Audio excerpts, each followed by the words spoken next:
25 December 1999। পুরো পৃথিবী ক্রিসমাসের উল্লাসে মত্ত। কিন্তু নেপালের কাঠমান্ডু বিমানবন্দর থেকে উড়ে যাওয়া একটি ভারতীয় বিমানে তখন শুরু হয়েছিল ইতিহাসের সবচেয়ে শ্বাসরুদ্ধকর অধ্যায়। এটি ছিল ইন্ডিয়ান এয়ারলাইন ফ্লাইট IC-814।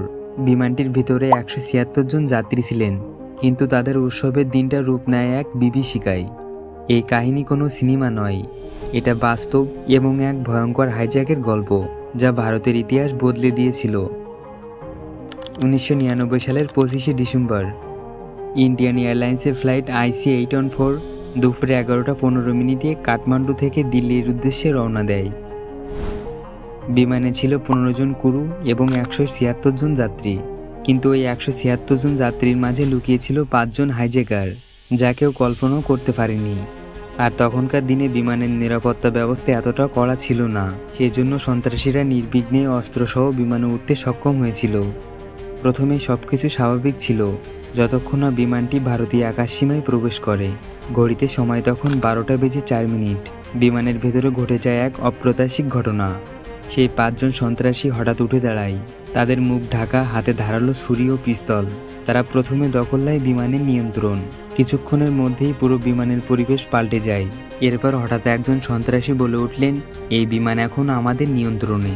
আর বাকি 4 জন সন্ত্রাসী ককপিটে ঢুকে পাইলটদের জিম্মি করে ফেলে এবং পাইলটের নির্দেশ দেওয়া হয় বিমানটি পাকিস্তানের লাহোর এয়ারপোর্টে ল্যান্ড করাতে। তখনও কেউ জানতো না এই হাইজ্যাক 7 দিন ধরে চলবে। এরপর বিমানের মুখ ঘোরানো হয় পাকিস্তানের লাহোর এয়ারপোর্টের দিকে, কিন্তু পাকিস্তান অবতরণের অনুমতি দেয় না।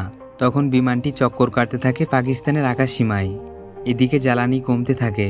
পাইলট বারবার অনুরোধ করতে থাকেন, এখনও ল্যান্ড করাতে না পারলে বিমানটি বিধ্বস্ত হয়ে ভেঙে পড়বে। শেষমেশ পাকিস্তান বাধ্য হয় রানওয়ে প্রস্তুত করতে। বিমানটি জরুরি ভিত্তিতে অবতরণ করে লাহোরে। এদিকে ভারতের মাটিতে তখন চলছে উত্তাল আলোচনা, কিভাবে উদ্ধার করা যাবে 176 জন নিরীহ যাত্রীকে। কিন্তু সময় ছিল না বেশি। সন্ত্রাসীরা সরাসরি ভারতের কন্ট্রোল রুমে যোগাযোগ করে হুমকি দেয়, দ্রুত আমাদের দাবি না মানলে প্রতিদিন 1 জন করে যাত্রীকে হত্যা করা হবে। তাদের দাবি ছিল ভারতের জেলে বন্দী 3 জন কুখ্যাত জঙ্গিকে মুক্তি দিতে হবে, যাদের নাম ছিল মাসুদ আজহার, উমর শেখ এবং আহমেদ জারগার। কিন্তু ভারত সরকার তাদের দাবি মানতে রাজি ছিল না, কারণ তারা জানতো এই কুখ্যাত 3 জন ব্যক্তিকে মুক্তি দিলে পরবর্তীতে বিপদের সম্মুখীন হতে পারে ভারত। এদিকে পাকিস্তান একেবারেই চাইছিল না এই হাইজ্যাক হওয়া বিমান তাদের দেশে দীর্ঘ সময় থাকুক। আন্তর্জাতিক চাপ আর নিজেদের নিরাপত্তার কথা ভেবে তারা সিদ্ধান্ত নেয় বিমানটি যত দ্রুত সম্ভব পাকিস্তানের আকাশসীমা থেকে সরিয়ে দিতে। তাই কিছু জ্বালানি দিয়ে বিমানটি পাঠানো হয় দুবাইয়ের দিকে। সেখানে এসে তারা মুক্তি দেয় কিছু নারী ও শিশু যাত্রীকে। তবে হাইজ্যাক এখনও পুরোপুরি শেষ হয়নি।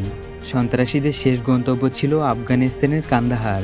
দুবাই থেকে আবার উড্ডয়ন করে বিমানটি আফগানিস্তানের কান্দাহার বিমানবন্দরের উদ্দেশ্যে।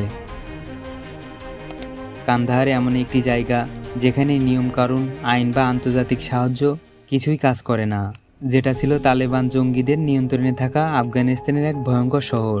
বিমানটি অবতরণ হওয়ার সাথে সাথে তালেবান জঙ্গিরা ঘিরে ফেলে পুরো এলাকা। কান্দাহারে যে বিমানটি থেমেছিল প্রায় 7 দিন।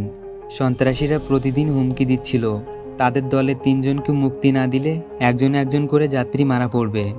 ভারত সরকার তখন ভয়ঙ্কর এক দোটানার মধ্যে পড়ে যায়। যদি দাবি মানে তাহলে সন্ত্রাসবাদ আরও উৎসাহ পাবে, আর যদি না মানে 176 জন নিরীহ যাত্রীর হত্যার কারণ হতে হবে। দিল্লি থেকে শুরু হয় গোপন কূটনীতিক যোগাযোগ। RAW, IB এবং কূটনীতিকরা চেষ্টা করছিল তালেবানদের সঙ্গে সমঝোতায় আসতে। এদিকে ধীরে ধীরে চাপ বাড়তে থাকে ভারত সরকারের উপর।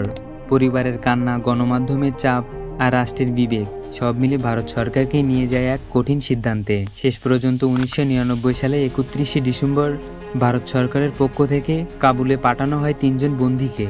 বিমানবন্দরে তালেবানদের কাছে 3 জন কুখ্যাত সন্ত্রাসীকে তুলে দেওয়া হয় এবং সন্ত্রাসীরা তাদের গ্রহণ করে। তারপর বিমান থেকে নামানো হয় সমস্ত যাত্রীকে, সবাই যেন নতুন করে প্রাণ ফিরে পায়। অবশেষে ফ্লাইট IC-814 ফিরে আসে ভারতের মাটিতে 176 জন যাত্রীর চোখের জল এবং বুক ভরা স্বস্তি নিয়ে।